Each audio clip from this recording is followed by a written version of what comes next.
Okay, so this is just going to be a part 3, I guess, because my camera does not like to record and stop. So what we previously talked about was our first Penny Lab experiment with just basic tap water.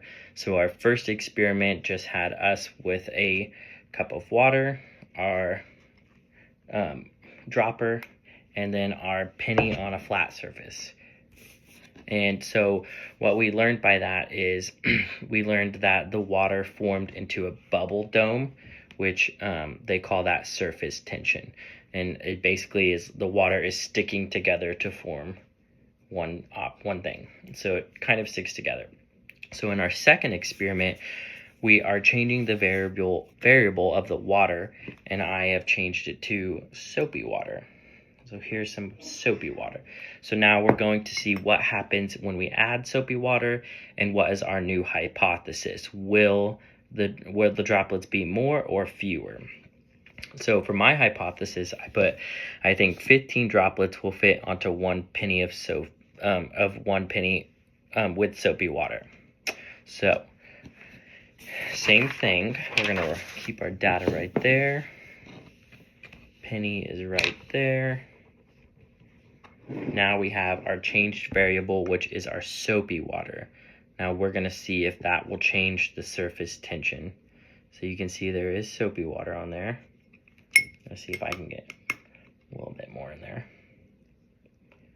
Here we go. We're not changing anything else besides the water. 1, 2, 3, 4, 5, 6, 7, 8, 9, 10, 11, 12, 13, 14, I can't tell if that one dropped, 15, 16, 17, 18, I think that fell, 18. The only thing I'm noticing is the soap from my dropper is not going on to my penny. We'll have to see why. So on that one, I'm gonna put 18. And this time I'm gonna see if I can get more soapy water. Because I want that's good. I want the bubble, I want the changed variable to be on the penny so it's noticeable. 1, 2, 3, 4, 5, 6, 7, 8, 9. Ooh, that's a big one. Oh, maybe 10. This time there is a lot of soap from what you can see. And it created the dome, but now there's a ton of bubbles on top. So we're at 10. I'm out of water. 11.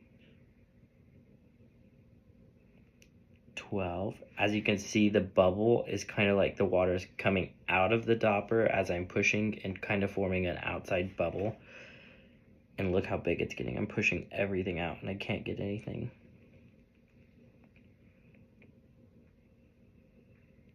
13, I kind of just slightly popped it on there. 14, 15, 16, 17, 18. 18, it broke. We'll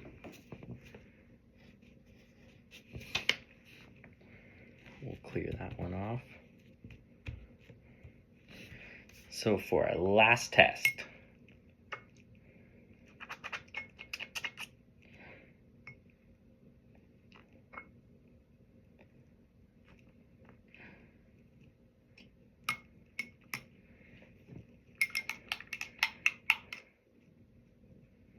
we'll see if that one works.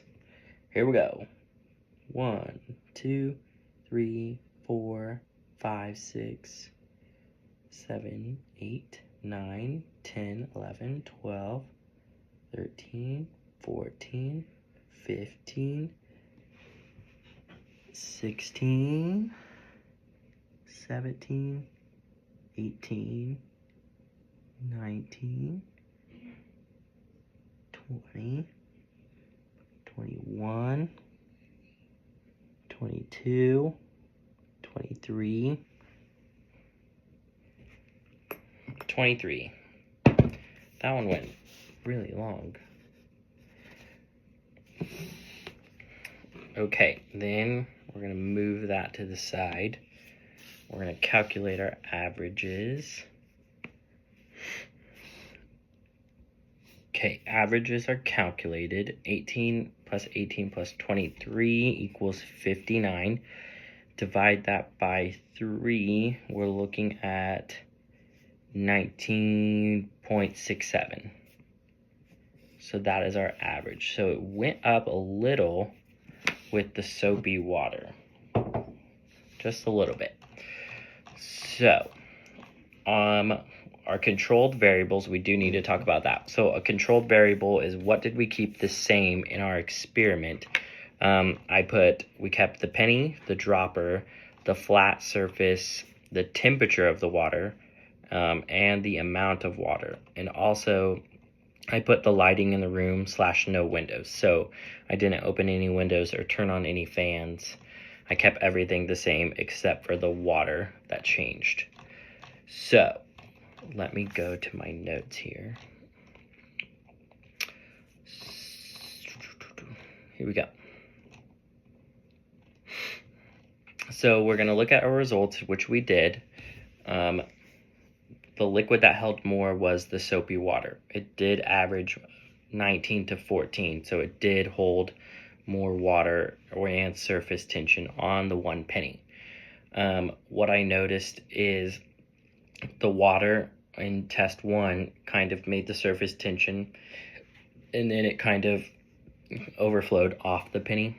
And then with test 2, we had the bubbles that formed, and at first it kind of didn't have any bubbles on the test 1, but with test 2, it started bubbling in the middle and then forming the dome itself with the bubbles. And so the more water I added, it was almost like the water was being held by the bubbles, and then it eventually did the same thing and overflowed. What would I do differently next time? I think would be use a different soap. I don't know why the soap doesn't look that great. And I used Dawn. So that is the experiment with the Penny Lab. I will finish my conclusions. I guess I should say that. How did my changed variable affect the amount of it added more to the penny? And I think that's it. So awesome job. So now we use the scientific method to discover how water works, and then that's it. Good job.